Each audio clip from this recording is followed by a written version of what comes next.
जयराम महतो ने चुनाव से पहले अपने कार्यकर्ता तथा जनता को क्या दिया संदेश, आइए इस वीडियो में हम लोग पूरा देखते हैं। तो चैनल को कर दीजिए सब्सक्राइब, साथ में बेल नोटिफिकेशन को ऑन कर दीजिएगा ताकि आने वाली वीडियोस की नोटिफिकेशन आपको मिलते रहेगी। आचार संहिता लग चुकी है। 30 से 35 दिनों का समय मिला है आगामी विधानसभा चुनाव के लिए। शायद झारखंड के इतिहास में ये पहली बार हो रहा होगा कि यह तिथि घोषणा के 4 दिन बाद ही नॉमिनेशन का डेट है। शायद झारखंड के इतिहास में पहली बार यह भी हो रहा होगा कि चुनाव 5 और 4 चरण में नहीं, चुनाव मात्र 2 चरण में हो रहे होंगे। आज की इस वीडियो में पूरे झारखंड वासी और साथ साथ झारखंड लोकतांत्रिक क्रांतिकारी मोर्चा के जितने भी साथी हैं उनको एक संदेश देना चाहिए। विधानसभा चुनाव में जैसे जैसे दिन नजदीक आ रहा है, एक एक दिन हम लोगों के लिए एक एक युग के बराबर लग रहा है। चूंकि नए राजनीतिक दल हैं, बाकी राजनीतिक दलों के पास जो साधन है, जो सुविधाएं हैं, वो शायद हमारे पास नहीं है। उनके पास जितना टीम वर्क है, उनके पास जितना टीम का विस्तार है, शायद वो हमारे पास नहीं है। इसलिए चुनौतियों का सामना अगर सबसे ज्यादा किसी को करना होगा तो नो डाउट जेएलके को करना होगा। लेकिन हमारे पास एक ऊर्जा है, एक उम्मीद है कि हमारे पास युवाओं की एक फौज है जो हवा की गति से अपने कार्य को करेंगे। वो सब कुछ ठीक है, समस्या है टिकट को लेकर। क्योंकि हम लोगों ने एक प्रयास किया था आवेदन लेने का, कई विधानसभा से आवेदन मिले और एक एक विधानसभा से दर्जनों लोगों ने आवेदन किया और हम लोगों ने काफी रायशुमारी, फीडबैक और निष्कर्ष निकाला।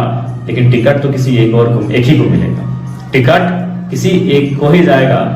ऐसी परिस्थिति में टिकट जिनको मिल रहा है वह तो नो डाउट संगठन के लिए लगातार कार्य करते जा रहे हैं। लेकिन जो लोग टिकट के दावेदारी से चूक जा रहे हैं, वह उनमें असंतोष का भाव दिखता है, नाराजगी और असहमति का भाव दिखता है।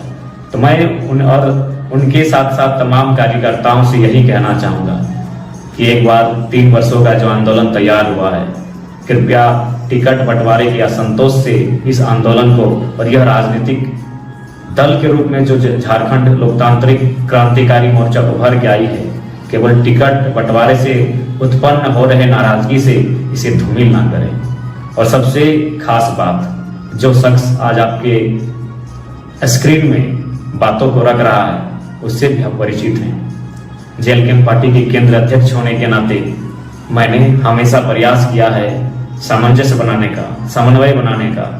लेकिन कहीं ना कहीं हम लोग मानव हैं और मानवीय भूल होती हैं, कुछ इच्छाएं, आकांक्षाएं होती हैं जो शायद कभी कभी हम एक दूसरे के बीच हल्की सी खाई उत्पन्न करती है। लेकिन मुझे आशा है कि जो भी निर्णय होगा उस निर्णय को स्वागत करते हुए, जो भी निर्णय होगा उस निर्णय का स्वागत करते हुए आप तमाम साथी, आप तमाम कार्यकर्ता तन मन से ग्राउंड पर लगेंगे और आगामी विधानसभा चुनाव फतह करने की तैयारी करेंगे। समय बहुत कम है, क्योंकि बाकी राजनीतिक दल वर्षों पुरानी है, हम नए हैं, नवेले हैं, हमारे पास समय काफी कम है। और साथ ही टिकट बंटवारे के बाद जो असहमति उत्पन्न हो रही है, उनसे निवेदन होगा कृपया इस बार विश्वास के साथ और अपनी निजी महत्वाकांक्षा को पीछे छोड़कर जेएलके को सपोर्ट करने का कृपा करें।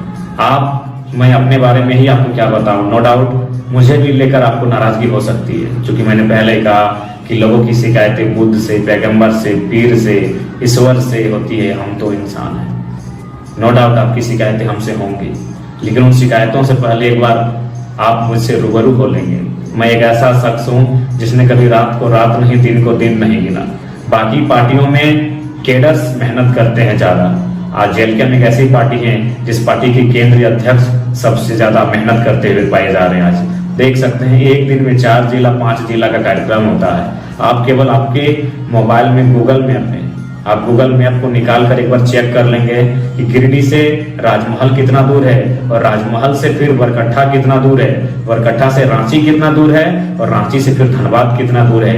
ये दूरी महज 36 से 48 घंटों में तय किया, यानी 2 दिन भी पूरा नहीं हुआ ये दूरी को तय किया। कार्यक्रम करते हुए, सभा करते हुए, उन सभाओं में 1.5 घंटा 2 घंटा भाषण देते हुए, तो आप समझ सकते हैं कि किन परिस्थितियों के साथ आज हम लोग जेएलके को सींचने का काम कर रहे हैं। 2 दिन पहले डुमरी में 25 जनसभाएं की, एक सभा में औसत 12 से 15 मिनट तक का संबोधन, तो आप समझ सकते हैं कि आज किन परिस्थितियों से हम लोग पार्टी को सींच रहे हैं। इसलिए एक बार आपसे आग्रह होगी कि निजी महत्वाकांक्षा को किनारे करें और जेलकेम जिस उद्देश्य के साथ स्थापित हुई है उस उद्देश्य की पूर्ति के लिए एक बार संघर्ष करने की आवश्यकता है। आप भी जानते हैं जितने भी प्रत्याशियों ने आवेदन दिया है सबके कुछ न कुछ हितैषी हैं, शुभचिंतक हैं, समर्थक हैं, लेकिन यदि उनको टिकट नहीं मिल पाता है तो इसका ये मतलब नहीं कि वो असहमति को विरोध में लेकर जाएं।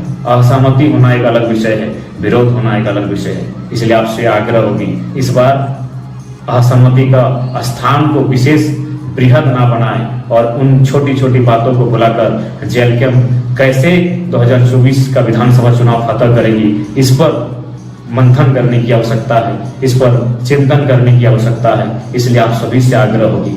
और देखिए, टिकट बंटवारे को लेकर जो भी परिस्थितियां सामने आ रही है कृपया उससे सामंजस्य बैठाने का कार्य करेंगे। हाँ, हम ये भी मानते हैं कि फिलहाल कुछ दिनों के लिए सुनामी सी आएगी, खासकर जेलकेम नाम के इस नए राजनीतिक दल में एक बवंडर सा, एक तूफान सा आएगा, लेकिन हमें आशा है इस तूफान से निकल कर पार जाना है।